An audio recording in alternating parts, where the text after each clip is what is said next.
ಆಕಾಶವಾಣಿ ಸಮಾಚಾರ ದರ್ಶನ ಮುಖ್ಯಾಂಶಗಳು. ರಾಜ್ಯದಲ್ಲಿ 6,000 ಕೋಟಿ ರೂಪಾಯಿ ಹೂಡಿಕೆಗೆ ಏರೋಸ್ಪೇಸ್ ಕಂಪನಿ ಒಲವು, ಸಚಿವ ಎಂಬಿ ಪಾಟೀಲ್. ಕಲ್ಯಾಣ ಕರ್ನಾಟಕ ಪ್ರದೇಶದಲ್ಲಿ ಹಸಿರು ಹೊದಿಕೆ ಹೆಚ್ಚಿಸಲು ಸರ್ಕಾರ ಕ್ರಮ, ಅರಣ್ಯ ಸಚಿವ ಈಶ್ವರ್ ಖಂಡ್ರೆ. ರಾಜ್ಯದಲ್ಲಿ ಪೆಟ್ರೋಲ್, ಡೀಸೆಲ್, ಎಲ್ಪಿಜಿ ಅಭಾವವಿಲ್ಲ, ತೈಲ ಉದ್ಯಮದ ರಾಜ್ಯ ಸಂಯೋಜಕ ಸಿದ್ಧಾರ್ಥ್ ಅಗರ್ವಾಲ್ ಸ್ಪಷ್ಟನೆ. ಮೇಕೆದಾಟು ಯೋಜನೆಗೆ ಹೊಸ ಡಿಪಿಆರ್, ಕೇಂದ್ರ ಸರ್ಕಾರ ಅನುಮತಿ ನೀಡಿದ ಬಳಿಕ ಭೂಮಿ ಪೂಜೆ, ಉಪಮುಖ್ಯಮಂತ್ರಿ ಡಿಕೆ ಶಿವಕುಮಾರ್. ವೈಮಾಂತರಿಕ್ಷ ಮತ್ತು ರಕ್ಷಣಾ ವಲಯದಲ್ಲಿ ಹೆಸರುವಾಸಿಯಾಗಿರುವಂತಹ ಬೆಂಗಳೂರು ವಲಯದ ಏರೋಸ್ಪೇಸ್ ಕಂಪನಿ ರಾಜ್ಯದಲ್ಲಿ 6,000 ಕೋಟಿ ರೂಪಾಯಿ ಬಂಡವಾಳ ಹೂಡಿಕೆ ಮಾಡಲು ಆಸಕ್ತಿ ತೋರಿದೆ ಎಂದು ಕೈಗಾರಿಕಾ ಸಚಿವ ಎಂಬಿ ಪಾಟೀಲ್ ತಿಳಿಸಿದ್ದಾರೆ. 200 ಎಕರೆ ಪ್ರದೇಶದಲ್ಲಿ ವೈಮಾಂತರಿಕ್ಷ, ರಕ್ಷಣಾ, ಸೆಮಿಕಂಡಕ್ಟರ್ ಹಾಗೂ ಕೃತಕ ಬುದ್ಧಿಮತ್ತೆ, ನಾವೀನ್ಯತೆ ಕ್ಷೇತ್ರದಲ್ಲಿ ಉತ್ಪಾದನೆ, ಪರೀಕ್ಷೆ ಮತ್ತು ನಿರ್ವಹಣೆಯ ಸಮಗ್ರ ಕೇಂದ್ರ ಸ್ಥಾಪಿಸುವುದು ಈ ಸಂಸ್ಥೆಯ ಮುಖ್ಯ ಉದ್ದೇಶವಾಗಿದೆ ಎಂದು ಹೇಳಿದ್ದಾರೆ. ಕಂಪನಿಯು ಹಂತ ಹಂತವಾಗಿ ಒಟ್ಟು 6,000 ಕೋಟಿ ರೂಪಾಯಿ ಬಂಡವಾಳ ಹೂಡಿಕೆ ಮಾಡಲಿದ್ದು, ಇದರಲ್ಲಿ ರಾಜ್ಯದಲ್ಲಿ ಪ್ರತ್ಯೇಕವಾಗಿ 20,000 ಹಾಗೂ ಪರೋಕ್ಷವಾಗಿ 54,000 ಉದ್ಯೋಗ ಅವಕಾಶಗಳು ಸೃಷ್ಟಿಯಾಗಲಿದೆ ಎಂದು ಸ್ಪಷ್ಟಪಡಿಸಿದ್ದಾರೆ.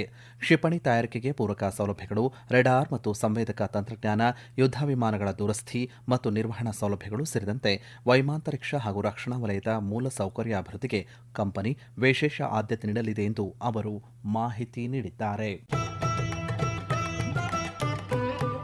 ಕಲ್ಯಾಣ ಕರ್ನಾಟಕ ಪ್ರದೇಶದಲ್ಲಿ ಹಸಿರು ಹೊದಿಕೆ ಹೆಚ್ಚಿಸಲು ಸರ್ಕಾರ ಕ್ರಮ ಕೈಗೊಳ್ಳಲಿದೆ ಎಂದು ರಾಜ್ಯ ಅರಣ್ಯ ಪರಿಸರ ಸಚಿವ ಈಶ್ವರ್ ಬಿ ಖಂಡ್ರೆ ತಿಳಿಸಿದ್ದಾರೆ. ಕಲಬುರಗಿಯ ಚಿತ್ತಾಪುರ ಕ್ಷೇತ್ರದ ಕಳಗಿ ತಾಲೂಕಿನ ಮೂಡಬೋಲ್ ಗ್ರಾಮದ ಬಳಿ ನೂತನವಾಗಿ ನಿರ್ಮಿಸಲಾದಂತಹ ಮೃಗಾಲಯ ಉದ್ಘಾಟಿಸಿದ ಬಳಿಕ ಸುದ್ದಿಗಾರರೊಂದಿಗೆ ಮಾತನಾಡಿದ ಅವರು, ಪರಿಸರ ಸಂರಕ್ಷಣೆ ಬಗ್ಗೆ ಹೆಚ್ಚಿನ ಜಾಗೃತಿ ಮೂಡಿಸುವ ಅಗತ್ಯತೆಯನ್ನು ಪ್ರತಿಪಾದಿಸಿದ್ದಾರೆ. ಕಲ್ಯಾಣ ಕರ್ನಾಟಕ ಪ್ರದೇಶದಲ್ಲಿ ಪ್ರಸ್ತುತ ಅರಣ್ಯ ಮತ್ತು ಮರಗಳ ಕೊರತೆ ತೀವ್ರವಾಗಿದ್ದು, ಹವಾಮಾನ ವೈಪರೀತ್ಯಕ್ಕೆ ಕಾರಣವಾಗಿದೆ. ಹಸಿರು ಹೊದಿಕೆಯ ಕೊರತೆಯಿಂದ ಹವಾಮಾನ ಅಸಮತೋಲನ ಉಂಟಾಗುತ್ತದೆ ಎಂದು ಅಭಿಪ್ರಾಯಪಟ್ಟಿದ್ದಾರೆ. ಕಲಬುರಗಿಯ 42.33 ಎಕರೆಯ ಪ್ರದೇಶದಲ್ಲಿ 44 ಕೋಟಿ ರೂಪಾಯಿ ವೆಚ್ಚದಲ್ಲಿ ಈ ಮೃಗಾಲಯ ನಿರ್ಮಿಸಲಾಗಿದೆ. 56 ವಿವಿಧ ಜಾತಿಯ ಪ್ರಾಣಿಗಳನ್ನು ತರಲು ನಿರ್ಧರಿಸಲಾಗಿದ್ದು, ಬನ್ನೇರುಘಟ್ಟ ರಾಷ್ಟ್ರೀಯ ಉದ್ಯಾನವನದಿಂದ 2 ಹುಲಿಗಳನ್ನು ಈಗಾಗಲೇ ಸ್ಥಳಾಂತರಿಸಲಾಗಿದೆ.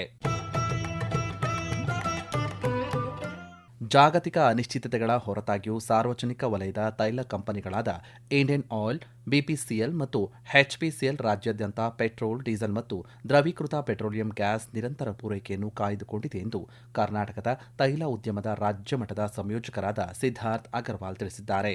ಈ ಸಂಬಂಧ ಪತ್ರಿಕಾ ಪ್ರಕಟಣೆ ಹೊರಡಿಸಿರುವ ಅವರು, ಎಲ್ಲಾ ಚಿಲ್ಲರೆ ಮಾರಾಟ ಮಳಿಗೆಗಳಲ್ಲಿ ಇಂಧನ ವಿತರಣಾ ಕಾರ್ಯಾಚರಣೆಗಳು ಸುಗಮವಾಗಿ ಮುಂದುವರೆದಿದೆ. ನಿಗದಿತ ಸುರಕ್ಷತೆ ಮತ್ತು ಕಾರ್ಯಾಚರಣೆಯ ಮಾನದಂಡಗಳಿಗೆ ಅನುಗುಣವಾಗಿ ಯಾವುದೇ ನಿರ್ಬಂಧಗಳಿಲ್ಲದೆ ಪೂರೈಕೆಯನ್ನು ನಿರ್ವಹಿಸಲಾಗುತ್ತಿದೆ ಎಂದು ಸ್ಪಷ್ಟಪಡಿಸಿದ್ದಾರೆ. ಎಲ್ಪಿಜಿ ಪೂರೈಕೆಯನ್ನು ಸಹಜ ಸ್ಥಿತಿಯಲ್ಲಿ ಕಾಯ್ದುಕೊಳ್ಳಲಾಗಿದ್ದು, ರಾಜ್ಯಾದ್ಯಂತ ಸುಗಮವಾಗಿ ಪ್ರಗತಿಯಲ್ಲಿದೆ ಎಂದು ತಿಳಿಸಿದ್ದಾರೆ. ಗ್ರಾಹಕರು ಅನಗತ್ಯ ಆತಂಕದಿಂದ ಮುಂಚಿತವಾಗಿಯೇ ಅತಿಯಾಗಿ ಖರೀದಿಸದಂತೆ ಅವರು ಮನವಿ ಮಾಡಿದ್ದಾರೆ. ಮೇಕೆದಾಟು ವಿಚಾರದಲ್ಲಿ ತಮಿಳುನಾಡಿಗೆ ಯಾವುದೇ ತರಹದ ಹಕ್ಕಿಲ್ಲ ಎಂದು ಉಪಮುಖ್ಯಮಂತ್ರಿ ಡಿಕೆ ಶಿವಕುಮಾರ್ ತಿಳಿಸಿದ್ದಾರೆ. ಕೊಳ್ಳೇಗಾಲ ತಾಲೂಕಿನ ಶಿವನಸಮುದ್ರದಲ್ಲಿ ಸುದ್ದಿಗಾರರೊಂದಿಗೆ ಮಾತನಾಡಿದ ಅವರು, ಮೇಕೆದಾಟಿಗೆ ಡಿಪಿಆರ್ ಸಿದ್ಧ ಮಾಡಲಾಗುತ್ತಿದೆ. ಆ ಜಾಗವನ್ನು ಗುರುತು ಮಾಡಿ ಬದಲಿ ಜಾಗವನ್ನು ನೀಡಲಾಗುವುದು ಎಂದು ಹೇಳಿದ್ದಾರೆ. ಕೇಂದ್ರ ಸರ್ಕಾರ ಅನುಮತಿ ನೀಡಿದ ಮೇಲೆ ಭೂಮಿ ಪೂಜೆ ನೆರವೇರಿಸಲಾಗುವುದು ಎಂದು ತಿಳಿಸಿದ್ದಾರೆ. ಚಾಮರಾಜನಗರ ಐತಿಹಾಸಿಕ ಜಿಲ್ಲೆಯಾಗಿದ್ದು, ಧಾರ್ಮಿಕ ಪ್ರದೇಶದ ಪುಣ್ಯ ಭೂಮಿ ಎಂದು ಬಣ್ಣಿಸಿದ್ದಾರೆ. ಚುನಾವಣೆ ಪ್ರಣಾಳಿಕೆಯಲ್ಲಿನ 580 ಭರವಸೆಗಳಲ್ಲಿ 290ಕ್ಕೂ ಹೆಚ್ಚು ಭರವಸೆ ಈಡೇರಿಸಲಾಗಿದೆ ಎಂದು ಮುಖ್ಯಮಂತ್ರಿ ಸಿದ್ದರಾಮಯ್ಯ ತಿಳಿಸಿದ್ದಾರೆ. ತುಮಕೂರಿನಲ್ಲಿ 3 ವರ್ಷಗಳ ಸಾಧನಾ ಸಮರ್ಪಣಾ ಸಮಾವೇಶ ಉದ್ಘಾಟಿಸಿ ನವ ಕರ್ನಾಟಕ ಅಭಿವೃದ್ಧಿ ಮಾದರಿಯ ವಸ್ತು ಪ್ರದರ್ಶನ ಮತ್ತು ಜಿಲ್ಲೆಯಲ್ಲಿ ನಡೆದಿರುವಂತಹ 682 ಕೋಟಿ ರೂಪಾಯಿ ಮೊತ್ತದ ಬೃಹತ್ ಅಭಿವೃದ್ಧಿ ಕಾರ್ಯಗಳ ಉದ್ಘಾಟನೆ ಮತ್ತು ಶಂಕುಸ್ಥಾಪನೆ ನೆರವೇರಿಸಿ ಅವರು ಮಾತನಾಡಿದರು. ಮುಂಬರುವ 2 ವರ್ಷಗಳಲ್ಲಿ ಬಾಕಿ ಭರವಸೆಗಳನ್ನು ಈಡೇರಿಸಲಾಗುವುದು ಎಂದು ಭರವಸೆ ನೀಡಿದ್ದಾರೆ. ನಾವು 3 ವರ್ಷಗಳ ಹಿಂದೆ ಜನರ ಮುಂದೆ ಬಂದಾಗ ಅನೇಕ ವಾಗ್ದಾನಗಳನ್ನು ಕೊಟ್ಟಿದ್ದವು. ನಮ್ಮ ಪ್ರಣಾಳಿಕೆ ಮೂಲಕವಾಗಿ ಸುಮಾರು 592 ಭರವಸೆಗಳಲ್ಲಿ 250ಕ್ಕೂ ಹೆಚ್ಚು ಭರವಸೆಗಳನ್ನು ಈಡೇರಿಸಿದ್ದೀವಿ. ಉಳಿದ ಭರವಸೆಗಳನ್ನು ಕೂಡ ನಾವು ಈಡೇರಿಸ್ತೇವೆ. ನಮ್ಮ ಸರ್ಕಾರ ಯಾವಾಗಲೂ ಕೂಡ ನುಡಿದಂತೆ ನಡೀತಕ್ಕಂಥ ಸರ್ಕಾರ, ಕೊಟ್ಟ ಮಾತನ್ನ ಉಳಿಸಿಕೊಳ್ತಕ್ಕಂಥ ಪ್ರಯತ್ನವನ್ನ ಮಾಡ್ತೇವೆ. ಮಂಡ್ಯ ಜಿಲ್ಲೆಯ ಪಾಂಡವಪುರ ತಾಲೂಕಿನ ಹರಳಹಳ್ಳಿ ಗ್ರಾಮದ ಪುಸ್ತಕ ಮನೆಯ ರೂವಾರಿ ಅಂಕೇಗೌಡ ಸಾಹಿತ್ಯ ಮತ್ತು ಶಿಕ್ಷಣ ಕ್ಷೇತ್ರದಲ್ಲಿ ಸಲ್ಲಿಸಿದ ಅಸಾಧಾರಣ ಸೇವೆಗಾಗಿ ಪ್ರತಿಷ್ಠಿತ ಪದ್ಮಶ್ರೀ ಪ್ರಶಸ್ತಿಗೆ ಭಾಜನರಾಗಿದ್ದಾರೆ. ನವದೆಹಲಿಯ ರಾಷ್ಟ್ರಭವನದಲ್ಲಿ ಇದೇ 25ರಂದು ಪದ್ಮಶ್ರೀ ಪ್ರಶಸ್ತಿ ಪ್ರದಾನ ಸಮಾರಂಭ ನಡೆಯಲಿದೆ. ಈ ಹಿನ್ನೆಲೆಯಲ್ಲಿ ಜಿಲ್ಲಾಧಿಕಾರಿ ಕಚೇರಿಯಲ್ಲಿ ಪದ್ಮಶ್ರೀ ಪ್ರಶಸ್ತಿ ಪಡೆದ ಅಂಕೇಗೌಡ ಅವರಿಗೆ ಜಿಲ್ಲಾಧಿಕಾರಿ ಡಾ ಕುಮಾರ ಗೌರವ ಪತ್ರ ಹಸ್ತಾಂತರಿಸಿದರು. ಕೆನಡಾ ದೇಶದ ಹೈ ಕಮಿಷನರ್ ಕ್ರಿಸ್ ಕೂಟರ್ ನೇತೃತ್ವದ ನಿಯೋಗ ಮುಖ್ಯಮಂತ್ರಿ ಸಿದ್ದರಾಮಯ್ಯ ಅವರನ್ನು ಭೇಟಿ ಮಾಡಿ ತಂತ್ರಜ್ಞಾನ, ಏರೋಸ್ಪೇಸ್ ಕ್ಷೇತ್ರಗಳಲ್ಲಿ ಉಭಯ ದೇಶಗಳ ಬಾಂಧವ್ಯ ವೃದ್ಧಿ ಕುರಿತಂತೆ ಮಾತುಕತೆ ನಡೆಸಿತು.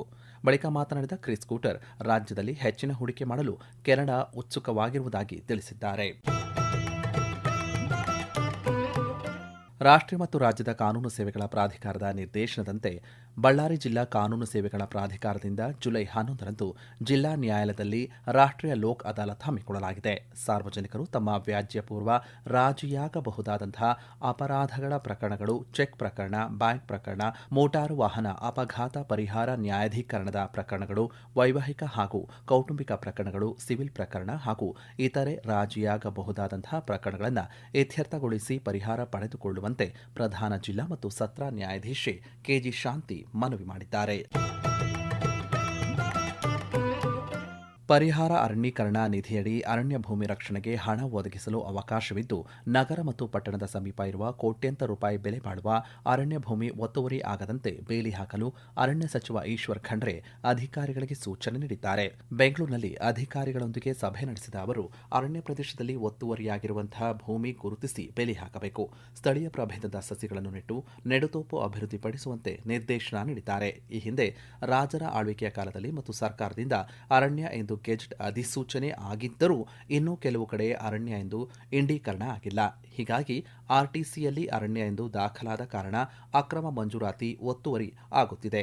ಕೂಡಲೇ ಇಂಡೀಕರಣಕ್ಕೆ ಕ್ರಮ ವಹಿಸುವಂತೆ ಸಚಿವರು ಸೂಚಿಸಿದ್ದಾರೆ. ತುಮಕೂರು ಜಿಲ್ಲೆಯಲ್ಲಿ ನಾಡಿನತ್ತ ಚಿರತೆಗಳು ಆಗಮಿಸುತ್ತಿದ್ದು, ಅವುಗಳನ್ನು ಹಿಡಿದು ಕಾಡಿಗೆ ಮರಳಿಸಲು ಅಥವಾ ಪುನರ್ವಸತಿ ಕೇಂದ್ರಗಳಿಗೆ ಸ್ಥಳಾಂತರಿಸಲು ಕೂಡಲೇ ಚಿರತೆ ಕಾರ್ಯಪಡೆ ಆರಂಭಿಸುವಂತೆ ತಿಳಿಸಿದ್ದಾರೆ. ರಾಜ್ಯದ ಪ್ರಸಿದ್ಧ ಪ್ರವಾಸಿ ತಾಣಗಳಲ್ಲಿ ಒಂದಾದ ಶಿವಮೊಗ್ಗದ ಸಕ್ರೆಬೈಲು ಆನೆ ಬಿಡಾರಕ್ಕೆ ಪ್ರವಾಸಿಗರ ಪ್ರವೇಶ ನಿಷೇಧಿಸಲಾಗಿದೆ. ಕಳೆದ ಕೆಲ ದಿನಗಳ ಹಿಂದೆ ಕೊಡಗಿನ ದುಬಾರೆ ಆನೆ ಬಿಡಾರದಲ್ಲಿ ಸಾಕಾನೆಗಳ ಕಾದಾಟದ ಸಂದರ್ಭದಲ್ಲಿ ಪ್ರವಾಸಿ ಮಹಿಳೆ ಹಾಗೂ ಆನೆ ಮೃತಪಟ್ಟಿತ್ತು. ಈ ಪ್ರಕರಣವನ್ನು ಅತ್ಯಂತ ಗಂಭೀರವಾಗಿ ಪರಿಗಣಿಸಿರುವ ಅರಣ್ಯ ಸಚಿವರು ಆನೆ ಬಿಡಾರಗಳಲ್ಲಿ ಕಟ್ಟುನಿಟ್ಟಿನ ಎಸ್ಒಪಿ ಜಾರಿಗೆ ತರುವಂತೆ ಅಧಿಕಾರಿಗಳಿಗೆ ಸೂಚಿಸಿದ್ದಾರೆ. ಈ ಹಿನ್ನೆಲೆಯಲ್ಲಿ ಸಕ್ರೆಬೈಲು ಆನೆ ಬಿಡಾರವನ್ನು ಮುಂದಿನ ಆದೇಶದವರೆಗೆ ಸ್ಥಗಿತಗೊಳಿಸಿ ಪ್ರವಾಸಿಗರಿಗೆ ನಿರ್ಬಂಧ ವಿಧಿಸಲಾಗಿದೆ. ಯಾದಗಿರಿ ಜಿಲ್ಲೆಯ ಹತ್ತಿಕುಣಿ ಜಲಾಶಯ ವ್ಯಾಪ್ತಿಯ 6 ಗ್ರಾಮಗಳ ಕೃಷಿ ಭೂಮಿಗೆ ಸಮತೋಲನ ನೀರು ಪೂರೈಸುವ ಎಂಕ್ಯಾಡ್ ಯೋಜನೆ ಹಂತ 1ಕ್ಕೆ ಕೇಂದ್ರ ಸರ್ಕಾರ ಅನುಮೋದನೆ ನೀಡಿದೆ ಎಂದು ಭಾರತ ಸರ್ಕಾರದ ಜಲಶಕ್ತಿ ಸಚಿವಾಲಯದ ಹಿರಿಯ ಜಂಟಿ ಆಯುಕ್ತರಾದಂತಹ ಜಿಕೆ ಅಂಬಲಿ ತಿಳಿಸಿದ್ದಾರೆ. ರೈತರಿಗೆ ಸಮೃದ್ಧಿಯ ಪಾಠಶಾಲೆ ಜಾಗೃತಿ ಕಾರ್ಯಕ್ರಮ ಉದ್ಘಾಟಿಸಿ ಮಾತನಾಡಿದ ಅವರು, ಕೇಂದ್ರ ಮತ್ತು ರಾಜ್ಯ ಸರ್ಕಾರಗಳ ಸಹಭಾಗಿತ್ವದಲ್ಲಿ 72 ಕೋಟಿ ರೂಪಾಯಿ ವೆಚ್ಚದಲ್ಲಿ ಯೋಜನೆ ಜಾರಿಯಾಗಲಿದ್ದು, ಕೇಂದ್ರ ಸರ್ಕಾರ ಶೇಕಡಾ 60 ಮತ್ತು ರಾಜ್ಯ ಸರ್ಕಾರ ಶೇಕಡಾ 40ರಷ್ಟು ಅನುದಾನ ನೀಡಲಿದೆ ಎಂದು ತಿಳಿಸಿದ್ದಾರೆ. ಈ ಯೋಜನೆಯಿಂದ ಹತ್ತಿಕುಣಿ, ಯಡ್ಡಳ್ಳಿ, ಬಂದಳ್ಳಿ, ದಸ್ತ್ರಾಬಾದ್, ಹೊನಗೇರ ಹಾಗೂ ಮುಂಡರಗಿ ಗ್ರಾಮಗಳ ಕೊನೆಯ ಭಾಗದ ರೈತರಿಗೆ ಸಮರ್ಪಕ ನೀರಾವರಿ ಸೌಲಭ್ಯ ದೊರೆಯಲಿದೆ ಎಂದು ಹೇಳಿದ್ದಾರೆ. ಬಾಗಲಕೋಟೆ ಜಿಲ್ಲೆಯ ಬಾದಾಮಿ ತಾಲೂಕಿನ ಮಹಾಕೂಟದಲ್ಲಿ ಬಿಜೆಪಿ ವತಿಯಿಂದ ಆಯೋಜನೆ ಮಾಡಲಾಗಿದ್ದಂತಹ ಪಂಡಿತ್ ದೀನ್ ದಯಾಳ್ ಉಪಾಧ್ಯಾಯ ಪ್ರಶಿಕ್ಷಣ ಮಹಾಭಿಯಾನ ಕಾರ್ಯಕ್ರಮಕ್ಕೆ ಕೇಂದ್ರ ಸಚಿವ ಪ್ರಹ್ಲಾದ್ ಜೋಶಿ ಚಾಲನೆ ನೀಡಿದರು. ಮಹಾಕೂಟೇಶ್ವರ ದೇಗುಲದ ಆವರಣದಲ್ಲಿ ನಡೆದ ಕಾರ್ಯಕ್ರಮದಲ್ಲಿ ಮಾತನಾಡಿದ ಅವರು, ಪಂಡಿತ್ ದೀನ್ ದಯಾಳ್ ಉಪಾಧ್ಯಾಯರ ಆದರ್ಶಗಳನ್ನು ಕಾರ್ಯಕರ್ತರು ಅಳವಡಿಸಿಕೊಳ್ಳಬೇಕು ಎಂದು ಕರೆ ನೀಡಿದರು. ಕಾರ್ಯಕ್ರಮಕ್ಕೂ ಮುನ್ನ ಸುದ್ದಿಗಾರರೊಂದಿಗೆ ಮಾತನಾಡಿದ ಸಚಿವರು, ನೀಟ್ ಪ್ರಶ್ನೆ ಪತ್ರಿಕೆ ಸೋರಿಕೆ ಪ್ರಕರಣ ಕುರಿತು ಪ್ರತಿಕ್ರಿಯಿಸಿ, ವಿದ್ಯಾರ್ಥಿಗಳಿಗೆ ಅನ್ಯಾಯವಾಗದಂತೆ ಸರ್ಕಾರ ಕ್ರಮ ಕೈಗೊಂಡಿದ್ದು ಆತಂಕ ಪಡುವ ಅಗತ್ಯವಿಲ್ಲ ಎಂದು ಸ್ಪಷ್ಟಪಡಿಸಿದ್ದಾರೆ. 2 ಬಾರಿ ಇದು ಸೋರಿಕೆ ಆಗಿದೆ. ಇದನ್ನ ನಮ್ಮ ಧರ್ಮೇಂದ್ರ ಪ್ರಧಾನ್ ಅವರು ಬಹಳ ವಿವರವಾಗಿ ಇದರ ಬಗ್ಗೆ ಮಾತನಾಡಿದ್ದಾರೆ. ಜಗತ್ತಿನಲ್ಲಿ ಅತಿ ದೊಡ್ಡದಾದಂತಹ ಒಂದು ಪರೀಕ್ಷಾ ವ್ಯವಸ್ಥೆ ನೀಟ್ ಇವಾಗ.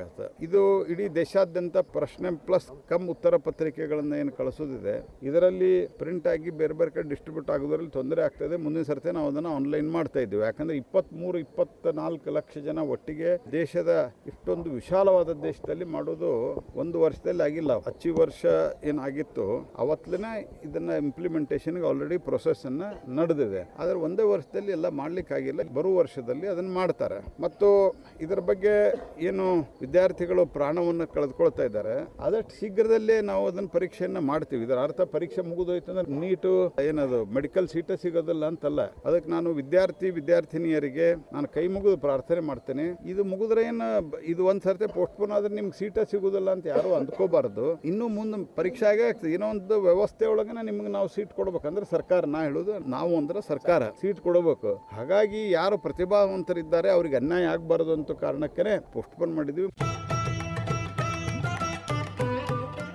ಆಕಾಶವಾಣಿ 90 ವರ್ಷಗಳನ್ನು ಪೂರೈಸಿರುವ ಸಂದರ್ಭದಲ್ಲಿ ಮೈಸೂರು ಆಕಾಶವಾಣಿಯು ಮಂಡ್ಯದ ಕರ್ನಾಟಕ ಸಂಘದ ಸಹಯೋಗದಲ್ಲಿ ಮುಂಗಾರು ಮಳೆ ಇಳೆ ಕಾವ್ಯಧಾರೆ ಮತ್ತು ಬಾನುಲಿ ಬರವಣಿಗೆ ಕಾರ್ಯಾಗಾರ ಏರ್ಪಡಿಸಿತ್ತು. ಈ ಕಾರ್ಯಕ್ರಮವು ಮಂಡ್ಯದ ಕೆವಿ ಶಂಕರೇಗೌಡ ಶತಮಾನೋತ್ಸವ ಸಭಾಂಗಣದಲ್ಲಿ ನಡೆಯಿತು. ಮಂಡ್ಯ, ಚಾಮರಾಜನಗರ ಮತ್ತು ಮೈಸೂರು ಜಿಲ್ಲೆಯಿಂದ ಆಯ್ದ 20ಕ್ಕೂ ಹೆಚ್ಚು ಕವಿಗಳು ಸ್ವರಚಿತ ಕವನಗಳನ್ನು ವಾಚನ ಮಾಡಿದರು. ಆಕಾಶವಾಣಿ ಕಾರ್ಯಕ್ರಮಗಳ ಬಗ್ಗೆ ಬರವಣಿಗೆ ಕೌಶಲ್ಯಗಳನ್ನು ಕುರಿತಂತೆ ಮೈಸೂರು ಆಕಾಶವಾಣಿಯ ಅಧಿಕಾರಿಗಳು ಮಾತನಾಡಿದರು.